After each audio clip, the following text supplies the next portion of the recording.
Welcome students. अभी तक हम लोग आइसोमरिज्म में स्ट्रक्चरल आइसोमरिज्म का एस्पेक्ट डिस्कस कर रहे थे। ठीक है, तो उसमें हम लोग ने मेटामरिज्म तक डिस्कशन कर लिया। उसके बाद डीबी का कंसेप्ट सीखा, उससे गिवन मॉलिक्यूलर फार्मूला से कैसे स्ट्रक्चर्स बनाए जाएं, किस डायरेक्शन में सोचा जाए, ये सभी कुछ डिटेल में हम लोग ने डिस्कस कर लिया। अब हम लोग स्टीरियो आइसोमरिज्म की तरफ बढ़ते हैं। ठीक है, तो हेडिंग डालते हैं हम लोग stereo isomerism.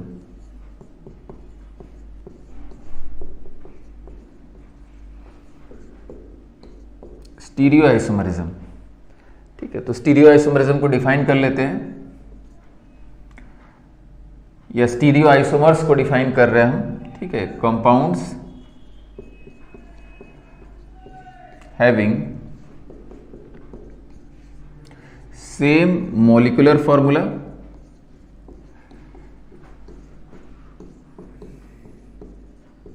Compounds having same molecular formula, same IUPAC name,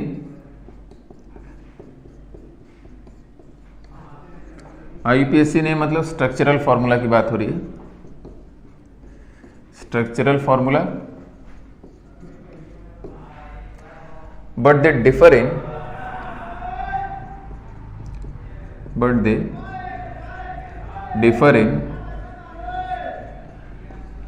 relative position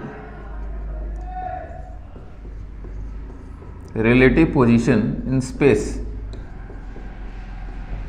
ठीक है, रिलेटिव पोजीशन इन स्पेस। ठीक है, तो या तो डिफरेंट डिस्टेंसेस आपको मिलेंगी या जो भी मिलेगा। ठीक है, इसको धीरे धीरे आगे चल के डिस्कस करेंगे तो चीज़ें समझ में आएंगी। ठीक है, अभी बस डेफिनेशन हमने लिखा है। ठीक है, अब चीज़ों stereo isomers, geometrical, optical, conformational, ये सब पढ़ेंगे तब आपको समझ में आएगा डेफिनेशन का बेटर मतलब। तो compounds having same molecular formula, same IUPAC name.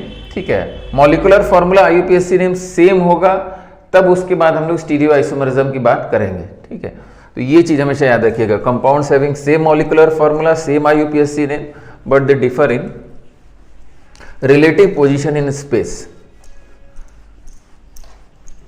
तो वो कैटेगरी हो जाएगी स्टीरियो आइसोमर्स की। अच्छा, स्टीरियो आइसोमर्स को हमने दो ब्रॉड कैटेगरी में डिवाइड किया था, कन्फर्मेशनल आइसोमर्स। ठीक है, कन्फर्मर्स या कन्फर्मेशनल आइसोमर्स। तो इसको क्या डिफाइन किया जाता है, ये वो स्टीरियो आइसोमर्स हैं जो रूम टेम्परेचर पे इंटर कन्वर्टेबल होते हैं और जिनको हम आइसोलेट नहीं कर पाते। अगेन फीचर्स लिख रहे हैं, बाद में इसको समझाएंगे। ठीक है, तो stereo isomers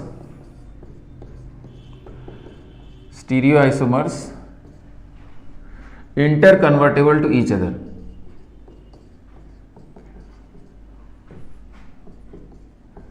interconvertible to each other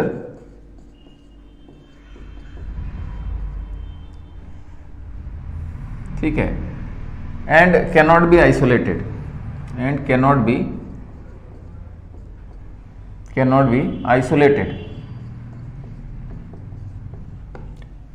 ठीक है, तो बस इतना समझिए, हमारे पास A और B है। ठीक है, A और B अगर कन्फर्मेशनल आइसोमर्स हैं तो A B में जा सकता है और B A में जाएगा और ये कंटिन्यूअस प्रोसेस चलता रहेगा और इन दोनों को हम सेपरेट नहीं कर सकते। ठीक है, यही एक आइडिया है। अब कोई कहे कि सर कुछ एग्जांपल, तो अभी आगे चल के एग्जांपल देखा जाएगा। फिलहाल फीचर्स लिखिए, stereoisomers interconvertible to each other and can not be isolated. ठीक है, इनको आप आइसोलेट नहीं कर सकते, ये आपस में इंटर कन्वर्टेबल होते हैं। ठीक है, जनरल स्टेटमेंट की बात कर रहे हैं, कुछ वैसा उसमें। ठीक है, स्पेशल केस नहीं डिस्कस कर रहे हैं। तो डेफिनेशन हमेशा जनरल केसेस के आधार पर ही बनाई जाती है। तो कन्फर्मेशनल और कन्फिगरेशनल क्या हो गया? Configurational stereo isomers which are not interconvertible to each other at room temperature and can be isolated. ठीक है, stereo isomers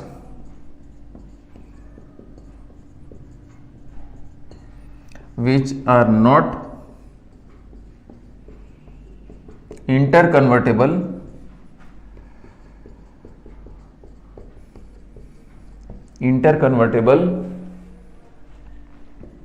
to each other at room temperature and can be isolated isolated and can be isolated. ठीक है, तो ये ए हो गया, ये आपका बी हो गया, तो ऐसा नहीं होगा कि ये इसमें कन्वर्ट हो रहा है। ठीक है, और आपके पास अगर कहीं पे ए बी का मिक्सचर है तो आप इसको सेपरेट कर सकते हैं, कुछ टेक्निक्स इस्तेमाल करके सेपरेट कर सकते हैं, तो सब बाद में देखा जाए। तो ये इंटर कन्वर्टेबल, आपस में इंटर कन्वर्टेबल नहीं होते हैं। ठीक है, तो बस ये डेफिनेशन एज इट इज आप याद करिएगा। ठीक है, डिफाइन कर दिया, अब समझ आएगा धीरे धीरे जब हम लोग इनको पढ़ेंगे। ठीक है,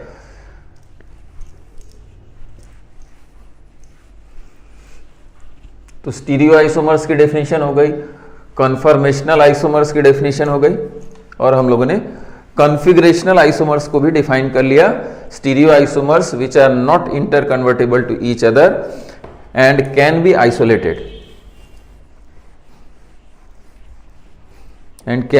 आइसोलेटेड अब हम लोग, ठीक है, कॉन्फ़िगरेशनल में कॉन्फ़िगरेशनल आइसोमर्स में दो कैटेगरी की बात किया था, geometrical and optical. Geometrical and optical isomers. ठीक है, तो हम लोग ज्योमेट्रिकल आइसोमरिज्म की बात करेंगे।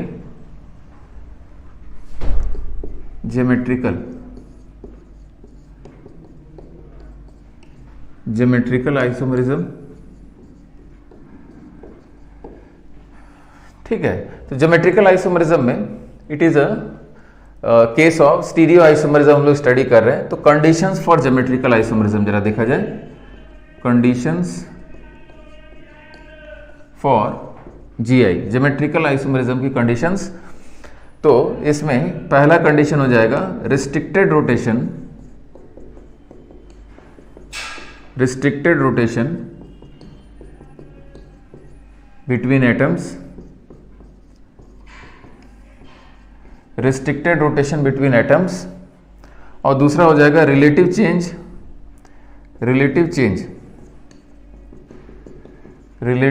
इन डिस्टेंस।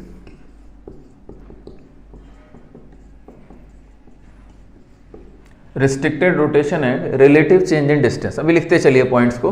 ठीक है, तो कंडीशंस फॉर ज्योमेट्रिकल आइसोमरिज्म, दो कंडीशन की बात हो रही है। रिस्ट्रिक्टेड रोटेशन होना चाहिए बिटवीन द एटम्स, अब इसका क्या मतलब होता है समझाते हैं, और रिलेटिव चेंज इन डिस्टेंस होना चाहिए। ठीक है,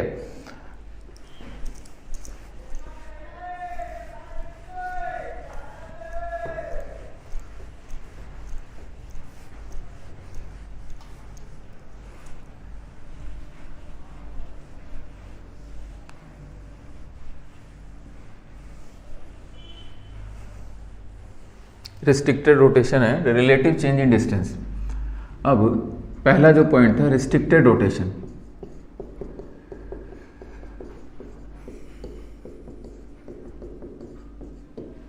अच्छा रिस्ट्रिक्टेड रोटेशन दो तरीके से कर सकते हैं हम। ठीक है, या तो पाई बॉन्ड बना के कर सकते हैं रिस्ट्रिक्टेड रोटेशन, या तो साइकिल के क्रॉस रिस्ट्रिक्टेड रोटेशन की बात हो सकती है। तो restricted rotation across pi bond की अगर बात किया जाए तो यहाँ एक पॉइंट आपको पता होगा, या इसको अगर फिर से हम डिस्कस कर दें, जैसे कार्बन कार्बन का ये बॉन्ड हमने बनाया, तो कार्बन कार्बन का ये पहला बॉन्ड है, सिंगल बॉन्ड, सिग्मा बॉन्ड आपने बनाया, तो सिग्मा बॉन्ड के अराउंड फ्री रोटेशन होता है। फ्री रोटेशन करेंगे और बॉन्ड ब्रेक नहीं करेगा, ओवरलैप पे कोई इफेक्ट नहीं आएगा। ठीक है, यहां जो पहला बॉन्ड है उसके अराउंड, जैसे ये कार्बन हो गया, ये कार्बन हो गया, यहां क्या है, ठीक है, ये पहला बॉन्ड है, यहां कार्बन है, यहां कार्बन है, आप यहां रोटेट करिए चीजों को। ठीक है, आप रोटेट करिए, उससे बॉन्ड ब्रेक नहीं करने जा रहा है। समझ में आ रही बात? या इसको ऐसे हम समझाने की कोशिश करें कि ये जो सिग्मा बॉन्ड होता है ये क्या होता है, हेड ऑन ओवरलैप से बनता है, ये आपका हेड ऑन ओवरलैप है।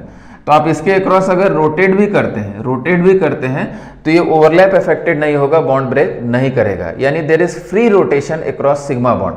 ठीक है, तो फ्री रोटेशन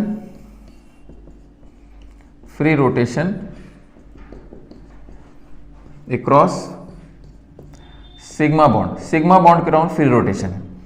समझ में आ रही बात? लेकिन अगर आपने एक और बॉन्ड बना दिया, एक बॉन्ड पहले से था, एक और बॉन्ड बना दिया, ठीक है। अब यहां क्या है, फ्री रोटेशन नहीं है, इसी को हम रिस्ट्रिक्टेड रोटेशन बोल रहे हैं, रिस्ट्रिक्टेड रोटेशन। अब यहां फ्री रोटेशन नहीं है, पाई बॉन्ड के क्रॉस फ्री रोटेशन नहीं होता है। इसको अगर समझा जाए तो फिर से समझने की कोशिश करिए कि जैसे सिग्मा बॉन्ड तो आपने बनाया, ठीक है, ये आपका क्या है, साइडवेज ओवरलैप हो गया, सॉरी हेड ऑन ओवरलैप हो गया, यहां फ्री रोटेशन अब तक तो है। लेकिन जो सिग्मा बॉन्ड बनाते, सॉरी पाई बॉन्ड बनाते हैं, वो साइडवेज ओवरलैप से बनाते हैं। ये आपका पाई बॉन्ड, इनका ओवरलैप हो गया, ठीक है। अब इस टाइप से अगर ओवरलैप हुआ है साइडवेज, ये आपका है, ये साइडवेज ओवरलैप हुआ है, तो अगर इसके क्रॉस चीजों को रोटेट करेंगे, ऐसे आपने रोटेट करने की कोशिश की, तो रोटेट करेंगे तो क्या हो जाएगा, ओवरलैप अफेक्टेड हो जाएगा, ओवरलैप खत्म हो जाएगा, तो बॉन्ड क्या हो जाएगा, टूट जाएगा। तो ये रोटेशन की टेंडेंसी को ये पाई बॉन्ड क्या कर रहा है, रोक रहा है।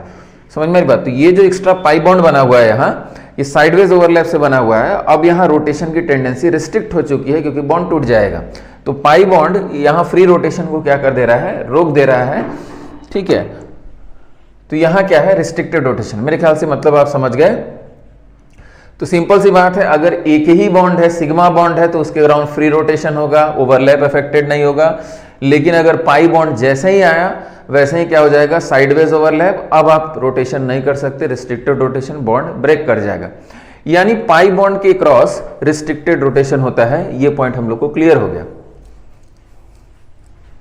There is restricted rotation across pi bond.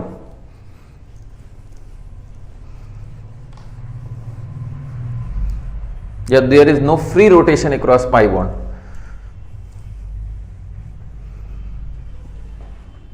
ठीक है। तो जैसे पाई बॉन्ड कार्बन कार्बन के बीच भी हो सकता है, रिस्ट्रिक्टेड रोटेशन हो जाएगा, या कार्बन नाइट्रोजन के बीच रिस्ट्रिक्टेड रोटेशन की अगर बात किया जाए, ठीक है, या नाइट्रोजन नाइट्रोजन के बीच डबल बॉन्ड नाइट्रोजन, ठीक है। तो यहां भी restricted rotation, restricted rotation, restricted rotation. तो ऐसे केसेस में रिस्ट्रिक्टेड रोटेशन के साथ हम लोग को ज्योमेट्रिकल आइसोमरिज्म की पॉसिबिलिटी दिखेगी आगे चल के। तो पहला कंडीशन तो ये सेटिस्फाई कर रहे हैं कि रिस्ट्रिक्टेड रोटेशन है। समझ में आ रही बात, ठीक है। तो across pi bond restricted rotation की बात कर लिया, ठीक है। और एक्रॉस साइकिल, साइकिल के एक्रॉस भी एटम्स का फ्री रोटेशन नहीं होता है, रिस्ट्रिक्टेड रोटेशन हो जाता है। जैसे हम साइक्लोप्रोपेन की बात करें, तो जैसे मान लीजिए यहां एटम्स हैं, ठीक है, कार्बन और कार्बन है, तो आप यहां इस कार्बन और इस कार्बन को चाहेंगे कि यहां आप रोटेट करें, तो यहां भी रिस्ट्रिक्टेड रोटेशन है across these two carbon atoms. समझ में आ रही बात। साइकिल बनाने से भी स्ट्रक्चर क्या हो गया, बंध गया, रिजिड स्ट्रक्चर हो गया है, ठीक है। तो यहां फ्री रोटेशन की टेंडेंसी, जैसे इसको घुमाएंगे तो ये भी पूरा घूमने लगेगा। समझ में आ रही बात। तो यहां आप फ्री रोटेशन, चाहे अगर आप चाहते हैं कि भाई ये एटम के बीच हम फ्री रोटेशन कराने की कोशिश करें, तो नहीं, साइकिल के कारण भी रिस्ट्रिक्टेड रोटेशन हो गया, ठीक है। तो यहां भी रिस्ट्रिक्टेड रोटेशन है। या आप मान लीजिए ऐसे कोई भी साइकिल बना लीजिए, ठीक है, 4 साइडेड साइकिल बना लिया आपने, यहां फ्री रोटेशन कराना चाहे नहीं, ठीक है। तो यानी दो जगहों पे साइकिल के क्रॉस दो एटम्स के बीच रिस्ट्रिक्टेड रोटेशन हो जाएगा, और पाई बॉन्ड आ रहा है तब पर भी रिस्ट्रिक्टेड रोटेशन हो जाएगा, ठीक है। तो across cycle there is also restricted rotation, there is restricted rotation।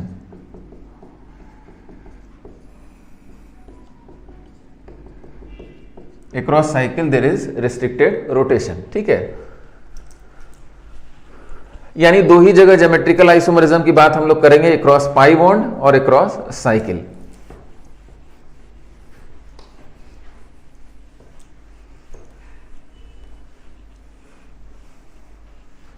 या जहां भी रिस्ट्रिक्टेड रोटेशन की बात आएगी, कुछ स्पेशल केसेस भी आगे चल के आएंगे। अब रिलेटिव चेंज इन डिस्टेंस को समझने के लिए एक एग्जांपल समझते हैं कि जैसे मान लीजिए कार्बन डबल बॉन्ड कार्बन, ठीक है, यहां आपका CH3 हो गया, यहां H हो गया, यहां CH3 बना दिया हमने, यहां H बना दिया, ठीक है, ये कंपाउंड हुआ। और यहां क्या करिए, इस CH3 को नीचे कर दीजिए, इस हाइड्रोजन को ऊपर कर दीजिए। तो इस हाइड्रोजन को आपने ऊपर कर दिया, यहाँ CH3 क्या हो गया, नीचे हो गया, और यहाँ आपका CH3 और यहाँ क्या हो गया, आपका हाइड्रोजन हो गया। ठीक है, ये फर्स्ट स्ट्रक्चर हो गया, ये आपका सेकेंड स्ट्रक्चर हो गया। ठीक है, तो बात समझने की कोशिश करिए, क्या रिस्ट्रिक्टेड रोटेशन की कंडीशन सेटिस्फाई हो रही है? हाँ, रिस्ट्रिक्टेड रोटेशन की कंडीशन सेटिस्फाई हो रही है। ठीक है, अब रिलेटिव चेंज इन डिस्टेंस की बात करें तो अक्रॉस दिस रिस्ट्रिक्टेड रोटेशन किसी भी एटम को पकड़िए और दो एटम्स के बीच रिलेटिव डिस्टेंसेस देखिए। जैसे सपोज हमने यहाँ CH3 और CH3 की बात की, किसी भी एटम को अक्रॉस द रिस्ट्रिक्टेड रोटेशन, तो यहाँ ये डिस्टेंस क्या हो गया, ये डिस्टेंस आपका x हो गया। ठीक है, और यहाँ CH3 की डिस्टेंस क्या हो गई, y हो गई। ये डिस्टेंस क्या हो गई, y हो गई अक्रॉस द पाई बॉन्ड। तो क्या x और y बराबर है? नहीं, x is not equals to y। इसका मतलब ये दोनों आपस में क्या हो गए, ज्योमेट्रिकल आइसोमर्स, क्योंकि दोनों ही कंडीशन सेटिस्फाई कर रहे हैं, restricted rotation due to pi bond and relative change in distance between the atoms across the pi bond. समझ में आ रही बात? किसी भी दो को, जैसे कोई कहे सर हाइड्रोजन को पकड़ी, तो हाइड्रोजन की डिस्टेंस देख लीजिए इधर, और हाइड्रोजन की डिस्टेंस यहाँ देख लीजिए। या कोई कहे सर हाइड्रोजन और CH3 की डिस्टेंस यहाँ देख लीजिए, ये बड़ी डिस्टेंस दिख रही है, और हाइड्रोजन CH3 की डिस्टेंस यहाँ कम हो गई है। किसी भी दो एटम्स को अक्रॉस द पाई बॉन्ड आप कंपेयर कर लीजिए। तो बिल्कुल first and second are geometrical isomers.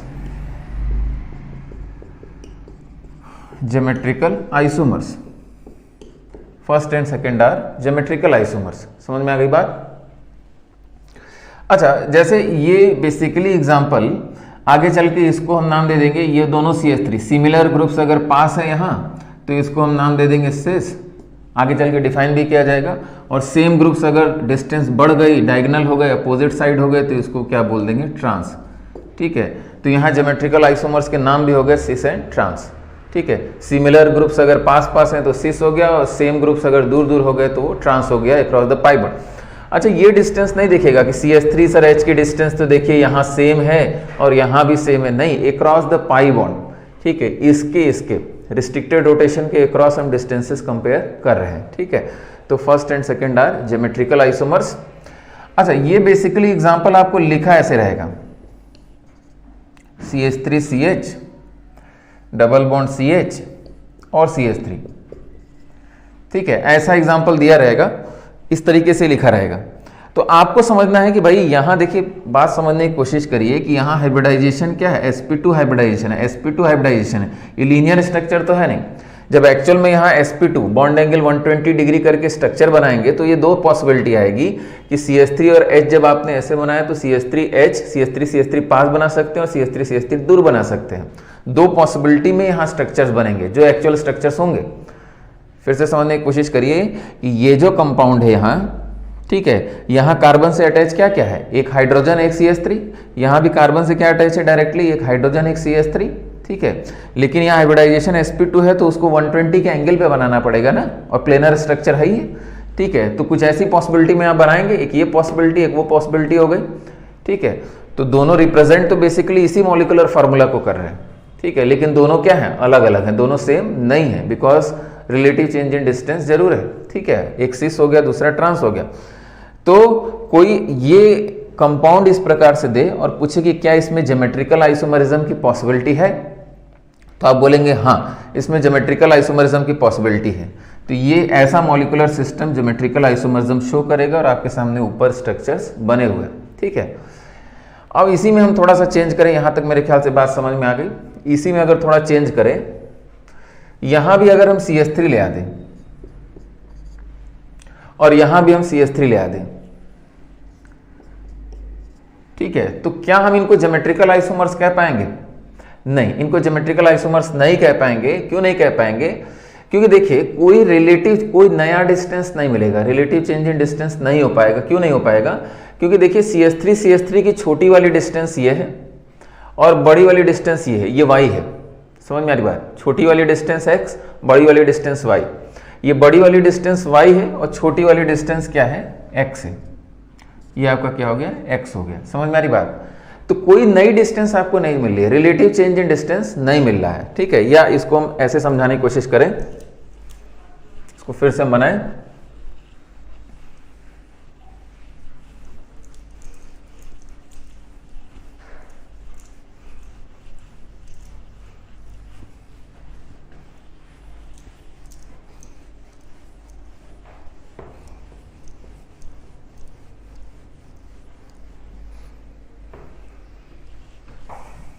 यहाँ देखिए, यहाँ CH3 डबल बॉन्ड, यहाँ आपका ठीक है, सपोज CH3 बना दिया, H बना दिया, यहाँ CH3, हम इसको ऊपर कर दिए, इसको नीचे कर दिए, तो मतलब carbon double bond carbon, H ऊपर हो गया, CH3 नीचे, प्लेनर स्ट्रक्चर है, sp2 हाइब्रिडाइजेशन और CH3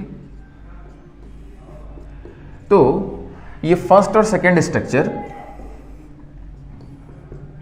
इन दोनों में रिस्ट्रिक्टेड रोटेशन के अक्रॉस कोई नई डिस्टेंस आपको नहीं मिलेगी। कहने का मतलब कि कोई कहे सर CH3 की डिस्टेंस x, CH3 की डिस्टेंस y, ठीक है, बड़ी वाली डिस्टेंस छोटी वाली डिस्टेंस, तो वो तो यहां भी मिल रहा है इस CH3, भाई इस CH3 में कोई अंतर नहीं है। समझ में आ रही बात? जब अंतर नहीं है तो आप नया डिस्टेंस क्रिएट नहीं कर पाएंगे।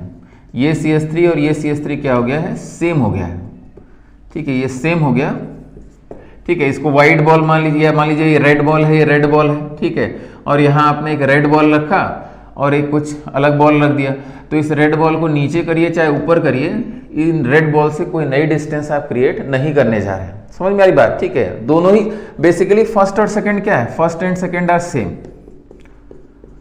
Same, they are not different compound, they are same. समझ में आ रही बात? ठीक है, तो क्योंकि कोई रिस्ट्रिक्टेड रोटेशन तो है लेकिन रिलेटिव चेंज डिस्टेंस आप क्रिएट नहीं कर पाए क्योंकि दोनों क्या हो गए, सेम हो गए।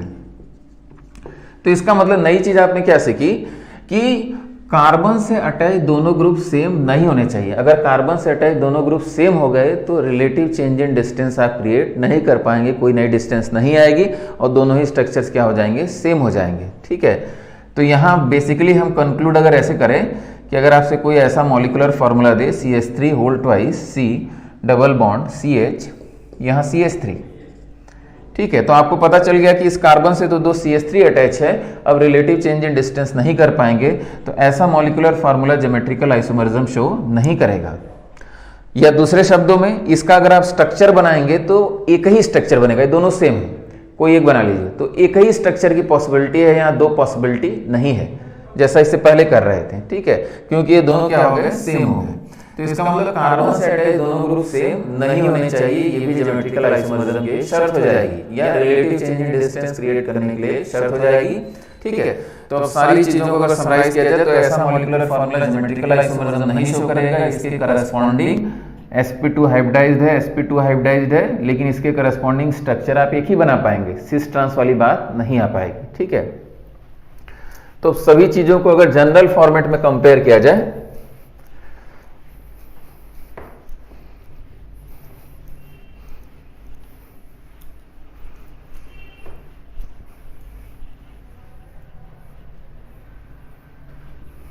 जनरल फॉर्मेट में कंपैरिजन का मतलब कि जैसे कार्बन डबल बॉन्ड कार्बन हो गया, यहां हमने बना दिया A हो गया, यहां B हो गया, ठीक है, यहां E हो गया, यहां आपका F हो गया। तो अगर इसको ज्योमेट्रिकल आइसोमरिज्म शो करना है तो A should not be equals to B and E should not be equals to F, ये कंडीशन होनी चाहिए, तभी रिलेटिव चेंज इन डिस्टेंस मिलेगा। और इसका अगर ज्योमेट्रिकल आइसोमर बनाना है तो किसी एक को फिक्स कर दीजिए, सपोज इसको हम फिक्स कर देंगे। ठीक है, A और B आपने फिक्स कर दिया कि ये यहीं रहेंगे, इसको ऊपर और इसको नीचे कर दिया। अच्छा, इसको ऊपर और इसको नीचे कर रहे हैं तो इसका मतलब ऐसा नहीं है कि ये अपने से हो जा रहा है, क्योंकि यहाँ तो रिस्ट्रिक्टेड रोटेशन है। आप इस बॉन्ड को तोड़ के यहाँ लगा रहे हैं, इसको तोड़ के यहाँ लगा रहे हैं, नया मॉलिक्यूल बना रहे हैं। समझ में आ रही बात? ठीक है, तो नया मॉलिक्यूल ऐसा नहीं कि यहाँ रोटेट करके बन रहा है, अपने से बन जा रहा है, रोटेट कर जा रहा है, नहीं। यहाँ अगर क्या होता, रिस्ट्रिक्टेड रोटेशन नहीं होता, समझ में आ रही बात, फ्री रोटेशन होता तब तो रोटेट करके ऊपर चला जाता है या नीचे चला जाता है। ठीक है, लेकिन वो कंडीशन तो नहीं है। ठीक है, फ्री रोटेशन से जो आइसोमर्स बनते हैं उसको अलग कैटेगरी में हम लोग पढ़ते हैं। ठीक है, तो जो अभी पढ़ रहे हैं हम लोग ज्योमेट्रिकल आइसोमरिज्म, उसके लिए रिस्ट्रिक्टेड रोटेशन की शर्त है। तो एक नया मॉलिक्यूल देखा हमने, यहां A और B को आपने क्या कर दिया है, फिक्स कर दिया है, और F ऊपर कर दिया और E नीचे कर दिया। ठीक है, तो फर्स्ट और सेकंड, ये फर्स्ट हो गया, ये सेकंड हो गया। क्या ये दोनों ज्योमेट्रिकल आइसोमर्स हैं? तो चेक करने का तरीका क्या होगा कि भाई इन दोनों का IUPAC नेम सेम होना चाहिए। मतलब कार्बन से A और B अटैच है, यहाँ भी कार्बन से क्या अटैच है? A और B अटैच है, यहाँ E और F और यहाँ E और F, इसका मतलब दोनों का IUPAC नेम सेम होगा, मॉलिक्यूलर फार्मूला सेम है। हाँ, डिस्टेंसेस अगर देख लिया जाए तो A और E का डिस्टेंस यहाँ x है, तो यहाँ A और E का डिस्टेंस क्या है? y है, और x is not equals to y, ठीक है, तो x is not equals to y। इसको आपने बेसिकली क्या किया? इंटरचेंज कर दिया,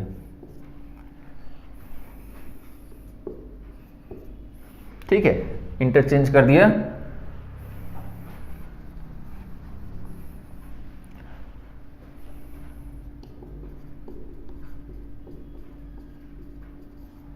ये आपने क्या किया? इंटरचेंज किया। ये पॉइंट समझ में आ गया, ठीक है। तो first and second are geometrical isomers, first and second are geometrical isomers. अच्छा, ऐसा नहीं कि इसको ऊपर इसको नीचे किया तो इसको भी ऊपर इसको नीचे कर दिया, ठीक है, इसको भी पलटेंगे इसको भी पलटेंगे तो सेम बन जाएगा, दोबारा स्ट्रक्चर वही बनेगा। समझ में आ रही बात, ठीक है। तो इसका मतलब एक को फिक्स करिए, इस इधर वाले सिस्टम को आपने फिक्स कर दिया, ठीक है, इनको टच नहीं किया, इसको ऊपर नीचे लिख दिया तो ज्योमेट्रिकल आइसोमर्स बन गए। और उसमें भी शर्त क्या है? A should not be equals to B and E should not be equals to F। Carbon से अटैच दोनों ग्रुप सेम नहीं होने चाहिए, अगर सेम हो गए तो ज्योमेट्रिकल आइसोमरिज्म नहीं हो पाएगा, रिलेटिव चेंज इन डिस्टेंस आप क्रिएट नहीं कर पाएंगे, ठीक है।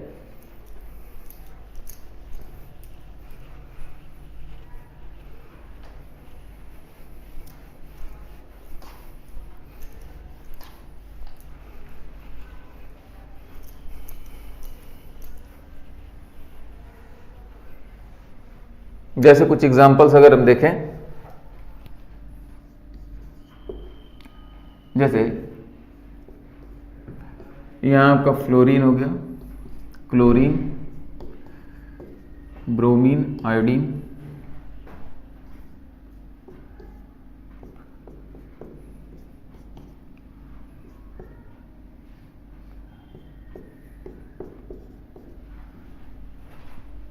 ये आपका फर्स्ट हो गया, सेकंड हो गया,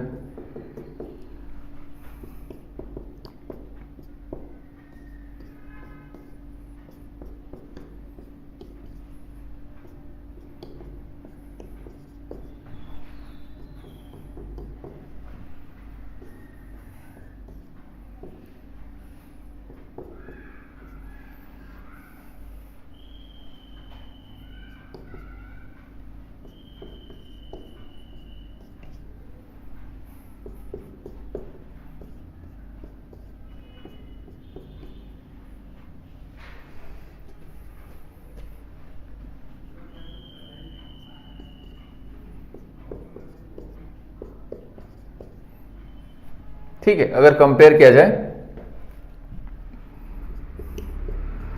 first and second, first and third,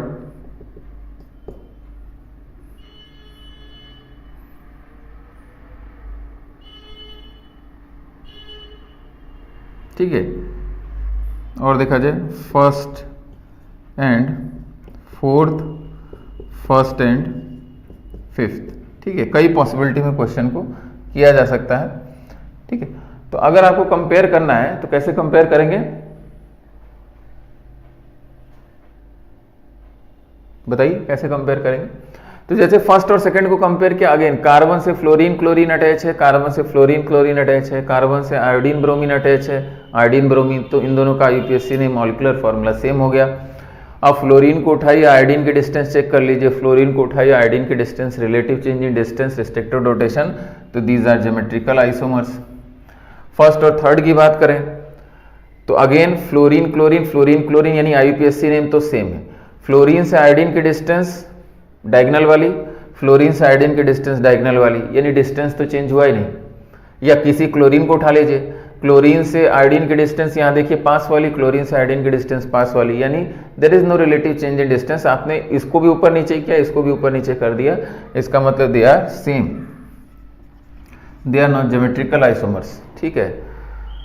first and fourth, तो फर्स्ट एंड फोर्थ देखा जाए, अच्छा यहाँ ध्यान से देखिए, फ्लोरीन और क्लोरीन जुड़ा हुआ है इस कार्बन से, यहाँ तो फ्लोरीन और आयोडीन जुड़ गया है, ठीक है। बाकी मॉलिकुलर फार्मूला तो सेम है, आयोडीन ब्रोमीन क्लोरीन फ्लोरीन, वहाँ भी क्या है, आयोडीन ब्रोमीन क्लोरीन फ्लोरीन है, ठीक है, मॉलिकुलर फार्मूला सेम है।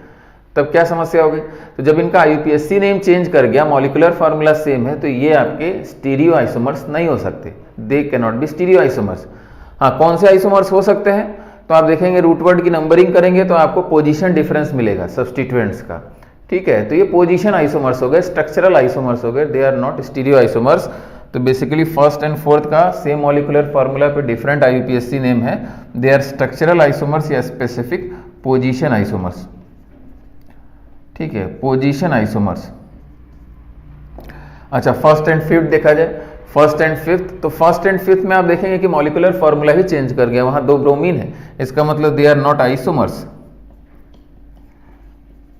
ठीक है, न स्टीरियो आइसोमर्स न स्ट्रक्चरल आइसोमर्स, किसी भी कैटेगरी में आइसोमरिज्म के क्लासिफिकेशन में नहीं आएंगे, ठीक है। मेरे ख्याल से क्वेश्चन आप समझ गए।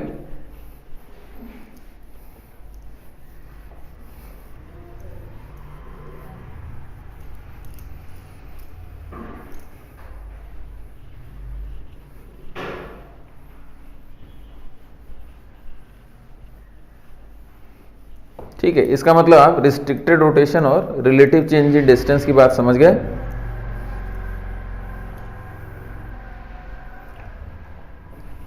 ठीक है, जैसे अगर हम, चलिए एग्जांपल अभी करते हैं, एक चीज और लिख लीजिए, lone pair is treated as a group, lone pair is treated as a group, lone pair is treated as a group. जैसे फॉर एग्जांपल अगर हम लिखते हैं, ठीक है, CH3 CH double bond NOH, ठीक है, ऐसा एग्जांपल देते हैं और आपसे पूछते हैं कि भाई क्या ये ज्योमेट्रिकल आइसोमरिज्म शो करेगा, तो फिर से हम बताएं कि यहाँ एक लोन पेयर भी है, ठीक है, और यहाँ हाइब्रिडाइजेशन बेसिकली sp2 है और यहाँ भी हाइब्रिडाइजेशन sp2 है। इस कार्बन से 2 ग्रुप कौन से अटैच है, हाइड्रोजन CH3 और यहाँ लोन पेयर और OH। तो अगर आप इसके ज्योमेट्रिकल आइसोमर्स बनाएंगे तो क्या बनाएंगे, कार्बन डबल बॉन्ड नाइट्रोजन है और लोन पेयर को आप ऐसे बना सकते हैं और OH आपका ऐसे होगी। समझ में आ रही बात है, sp2 हाइब्रिडाइजेशन, थोड़ा बहुत बॉन्ड एंगल में डिफरेंस आएगा, मोर और लेस बॉन्ड एंगल 120 के ही आसपास रहेगा। और यहाँ 2 ग्रुप है, आपके पास हाइड्रोजन है और CH3 है।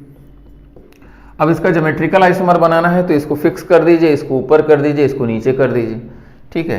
तो आपने क्या बनाया, carbon double bond nitrogen, OH ऊपर हो गया, लोन पेयर नीचे हो गया, H हो गया और यहाँ क्या हो गया, CH3 हो गया। तो बिल्कुल first and second are geometrical isomers. कैसे जाना ज्योमेट्रिकल आइसोमर्स, या तो लोन पेयर से डिस्टेंस चेक कर लीजिए या OH से, हाइड्रोजन और OH की डिस्टेंस यहाँ क्रॉस वाली है, हाइड्रोजन और OH की डिस्टेंस यहाँ पास वाली है, तो ये क्या है आपस में ज्योमेट्रिकल आइसोमर्स हो गए। समझ में आ रही बात, relative change in distance and restricted rotation across the pi bond. अच्छा, अगर आप लोन पेयर नहीं भी बनाते हैं,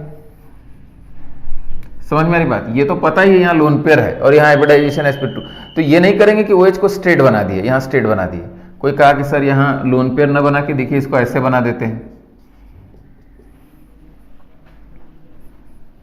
देखिए बीचों बीच एकदम स्ट्रेट बना दिया। तो स्ट्रेट बना दिया तो यहाँ हाइड्रोजन और OH की डिस्टेंस यहाँ जो है वो भी वहाँ दिख रही, लेकिन एक्चुअल में स्ट्रक्चर ऐसा थोड़ी ना है, ठीक है। यहाँ लोन पेयर है, हाइब्रिडाइजेशन sp2 है, तो किसी एंगल पे है ना, ठीक है, एकदम स्ट्रेट ऐसे नहीं, sp हाइब्रिडाइजेशन नहीं है।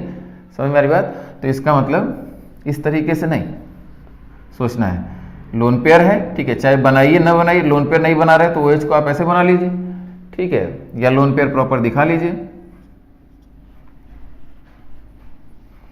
यहाँ क्या हो जाएगा, OH ऊपर हो जाएगा, लोन पेयर तो नीचे हो गया, ठीक है। तो डायरेक्शन तो OH की चेंज हो ही जाएगी, तो रिलेटिव चेंज इन डिस्टेंस हो जाएगा। तो first and second are geometrical isomers, geometrical isomers, या ये ज्योमेट्रिकल आइसोमर्स है, तो क्या ये मॉलिकुलर फार्मूला जो दिया हुआ है वो ज्योमेट्रिकल आइसोमरिज्म शो करेगा, तो हाँ ये molecular formula geometrical isomerism show करेगा और इसके ज्योमेट्रिकल आइसोमर्स बने हुए हैं, ठीक है। मेरे ख्याल से क्लियर हो गया।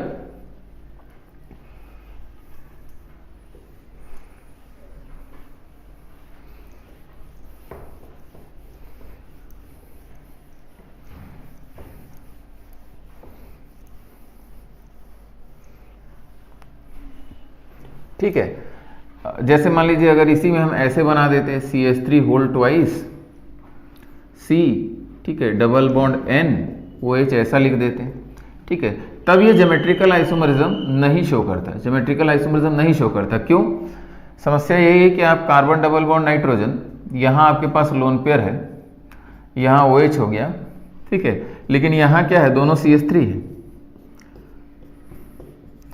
ठीक है, यहाँ OH हो जाए, H हो जाए, CH3 हो जाए, जैसे मान लीजिए यहाँ CH3 बना दिया, उससे कोई फर्क नहीं पड़ता है।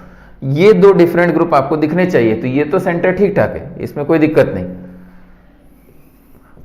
इसमें कोई समस्या नहीं, ठीक है। लेकिन यहां समस्या हो गई कि यहां ये दोनों क्या हो गए, सेम हो गए,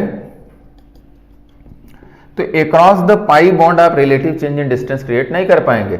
ये भी रेड बॉल है, ये भी क्या है, रेड बॉल है, तो आप इससे कोई नई डिस्टेंस इसको इंटरचेंज करके नहीं पा पाएंगे। वो ऊपर कर दिया, लोन पे नीचे कर दिया, अभी भी डिस्टेंसेस सेम रहेंगी, कोई नया relative change in distance create नहीं किया, तो मतलब यहाँ ज्योमेट्रिकल आइसोमरिज्म की पॉसिबिलिटी नहीं है। जो स्ट्रक्चर है वो यही है, इंटरचेंज करके नया स्ट्रक्चर आपको नहीं मिलेगा, ठीक है। तो ऐसा सिस्टम ज्योमेट्रिकल आइसोमरिज्म शो नहीं करेगा, ठीक है।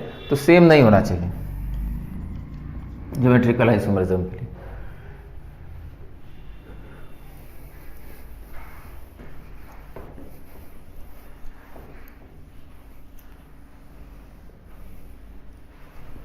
ठीक है, कुछ ऐसा एग्जांपल कि जैसे आपका N डबल बॉन्ड N, ठीक है, यहाँ हमने CH3 बना दिया या यहाँ CH3 बना दिया, ठीक है, या शॉर्ट में इसको लिखा जाएगा CH3 होल ट्वाइस N2, ठीक है, CH3 होल ट्वाइस N2। तो आपका काम है कि उसको ओपन करेंगे, CH3 होल ट्वाइस N2, ठीक है। तो आप उसको ओपन करेंगे तब समझेंगे कि भाई ज्योमेट्रिकल आइसोमरिज्म ये शो करेगा कि नहीं करेगा। तो क्या नाइट्रोजन के पास लोन पेयर है? तो हाँ, निश्चित रूप से नाइट्रोजन के पास यहाँ क्या है, लोन पेयर है, ठीक है। तो नाइट्रोजन के पास दो ग्रुप कौन से हो गए, एक लोन पेयर हो गया और एक क्या हो गया, CH3। यहाँ भी लोन पेयर और CH3, तो बिल्कुल ये ज्योमेट्रिकल आइसोमरिज्म शो करेगा। और इसके ज्योमेट्रिकल आइसोमर्स आप ऐसे बना सकते हैं, ये लोन पेयर हो गया, ठीक है, यहाँ भी आपने लोन पेयर इस प्रकार से बना दिया।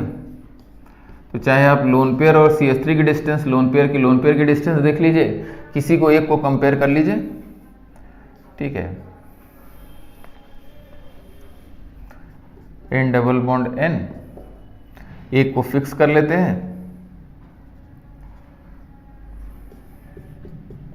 और नीचे वाले को इंटरचेंज कर दिया, CH3 ऊपर हो गया, लोन पेयर क्या हो गया, नीचे हो गया। तो बिल्कुल CH3 या लोन पेयर के बीच आप रिलेटिव चेंज इन डिस्टेंस देख पा रहे हैं। तो again first and second are geometrical isomers.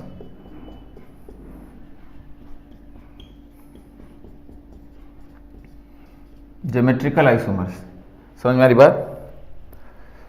First and second are geometrical isomers, ठीक है।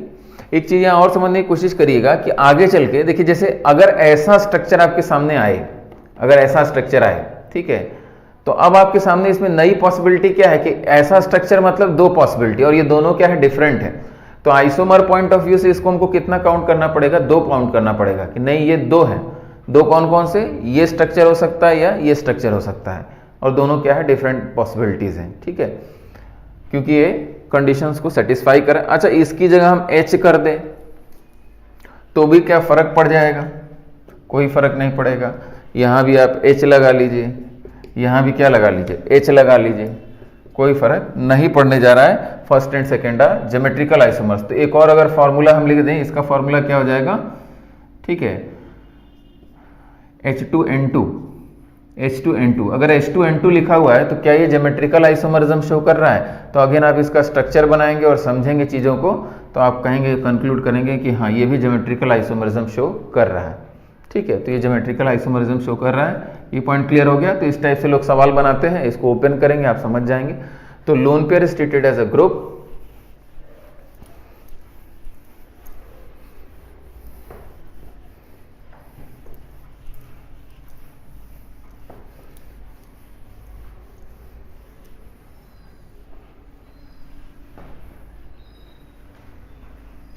अच्छा एक और बात, क्या ट्रिपल बॉन्ड की बात करें जैसे एक एग्जांपल है CH3 C triple bond C, यहाँ CH3। क्या ट्रिपल बॉन्ड के क्रॉस ज्योमेट्रिकल आइसोमरिज्म शो हो सकता है? ट्रिपल बॉन्ड क्या यहाँ रिस्ट्रिक्टेड रोटेशन है? बिल्कुल रिस्ट्रिक्टेड रोटेशन तो है, एक पाई बॉन्ड आ जाए चाहे दो पाई बॉन्ड आ जाए तो रिस्ट्रिक्टेड रोटेशन तो हो गया। इस कार्बन कार्बन के क्रॉस आप चीज़ों को घुमा तो नहीं सकते, रिस्ट्रिक्टेड रोटेशन बिल्कुल है। लेकिन क्योंकि यहाँ हाइब्रिडाइजेशन sp है, यहाँ हाइब्रिडाइजेशन sp है, तो ये जो डिस्टेंस है वो तो फिक्स है, ये तो लीनियर स्ट्रक्चर है, तो कभी भी रिलेटिव चेंज इन डिस्टेंस नहीं होगा। ठीक है, कुछ यहाँ और भी कर लीजिए, CH3 की जगह मान लीजिए C2H5 कर लीजिए। ठीक है, इधर हम इथाइल कर दिए, इधर हमारा क्या है? मिथाइल है। समझ में आ रही बात? ये आपका मिथाइल हो गया, उधर इथाइल हो गया, क्या फर्क पड़ता है? दोनों क्या है? स्ट्रेट लाइन में है, रिलेटिव चेंज इन डिस्टेंस आप क्रिएट नहीं कर सकते। मतलब कंक्लूजन क्या है? Triple bond can not be a geometrical centre. ठीक है, तो लिख लेते हैं ट्रिपल बॉन्ड या geometrical isomerism is not possible across triple bond. GI is not possible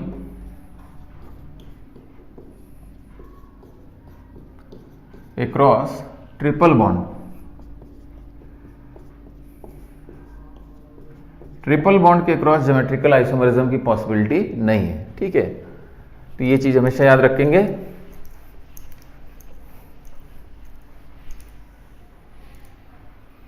ठीक है, क्वेश्चन कर लेते हैं। In which of the following compounds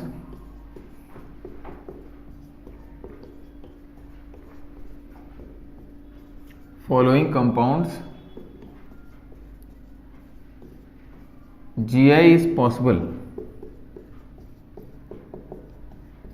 In which of the following compounds geometrical isomerism is possible? तो जैसे आपका पहला ऑप्शन दे दिया जाए CH2 डबल बॉन्ड CH, ठीक है, CH डबल बॉन्ड CH और C ट्रिपल बॉन्ड CH, इस टाइप से।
ठीक है, देखा जाए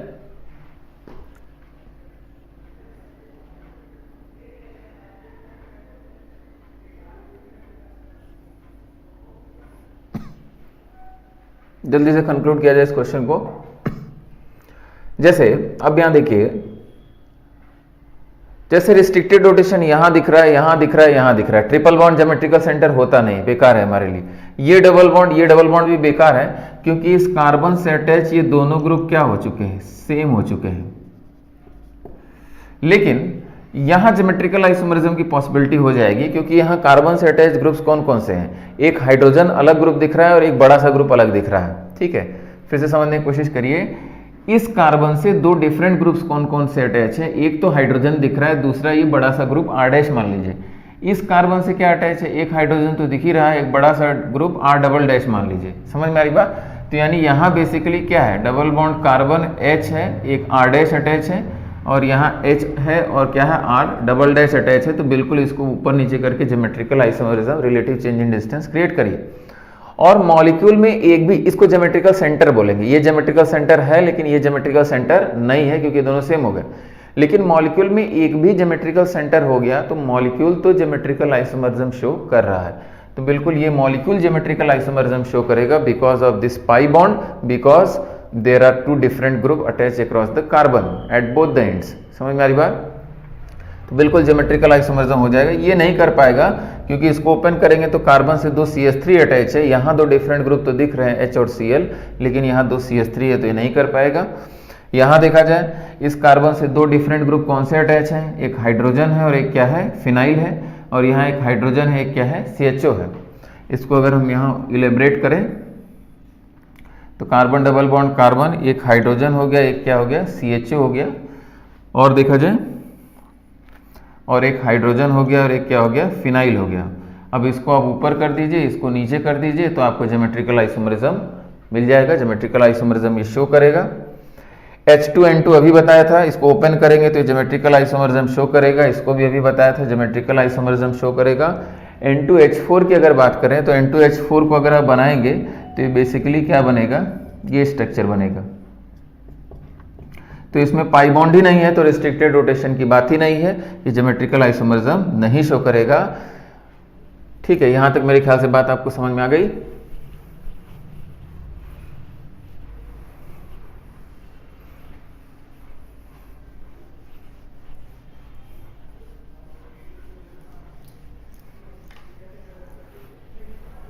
इसकी बात किया जाए, इसको अगर आप ओपन करेंगे तो बेसिकली आपका स्ट्रक्चर क्या मिलेगा, एक हाइड्रोजन अटैच है, एक CH3 अटैच है और डबल बॉन्ड ऑक्सीजन है। ध्यान से देखिएगा, ये बेसिकली CH3 CHO लिखा हुआ है। ठीक है, या ऐसे ना समझ में आए तो आप इसको CH3 CHO लिख लीजिए। ठीक है, CH3 CHO, तो ये बेसिकली क्या हो गया, ऐसा स्ट्रक्चर हो गया। अब रिस्ट्रिक्टेड रोटेशन तो दिख रहा है, लेकिन ऑक्सीजन पे क्या है, ऑक्सीजन पे 2 लोन पेयर अटैच हैं, और 2 लोन पेयर मतलब ये दोनों क्या हो गए, सेम हो गए। ठीक है, यानी इसको ऊपर नीचे करेंगे तो ऐसा कोई रिलेटिव, या इसको फिक्स करके इसको नीचे ऊपर कर दिया तो अक्रॉस द पाई बॉन्ड आपको रिस्ट्रिक्टेड रोटेशन तो है, लेकिन across the pi bond relative change in distance नहीं मिलेगा, तो ये भी ज्योमेट्रिकल आइसोमरिज्म नहीं शो करेगा। यानी C डबल बॉन्ड O कभी भी ज्योमेट्रिकल सेंटर नहीं हो पाएगा, क्योंकि ऑक्सीजन पे 2 लोन पेयर तो हमेशा ही रहेंगे। समझ में आ रही बात? तो इसका मतलब ये भी ज्योमेट्रिकल सेंटर हमारा नहीं रहा। ठीक है, तो मेरे ख्याल से एक आइडिया लग गया आपको। भाई ये इंपॉर्टेंट क्लास थी, एक बार बढ़िया से रिवाइज कर लीजिएगा, चीज़ों को एकदम ध्यान से समझिएगा, क्योंकि नेक्स्ट क्लास इसी के बाद कंटिन्यू होगी तो और हम लोग एग्जाम्पल्स करेंगे और मॉलिक्यूलर फॉर्मूला से टोटल आइसोमर्स निकालने की कोशिश करेंगे। ठीक है, और साइक्लिक सिस्टम में भी ज्योमेट्रिकल आइसोमर्स समझेंगे, तो ये बढ़िया से क्लियर करके रखिएगा। ठीक है, चलिए, थैंक यू।